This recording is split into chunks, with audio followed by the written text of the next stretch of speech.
তোমার কাছে রেখে দিও আমার অন্ধকারের কয়েকটি মুদ্রা আর ভিজে যাওয়া দুপুরের আলো, যেখানে একা হয়েছিলাম আমি, নদীর মতো নিঃশব্দ।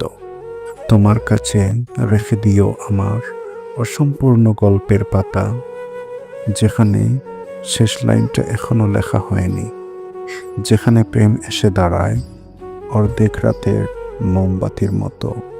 তোমার কাছে রেখে দিও আমার নীরবতার অর্থ আর বৃষ্টি ভেজা চিঠিগুলো, যেগুলো কখনো পৌঁছায়নি তোমার হাতে।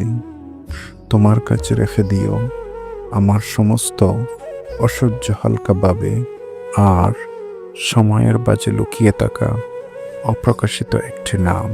তোমার মতো কেউ যখন খুঁজবে আমাকে, তুমি দিও সেগুলো তার অনাবৃষ্টি হাতে।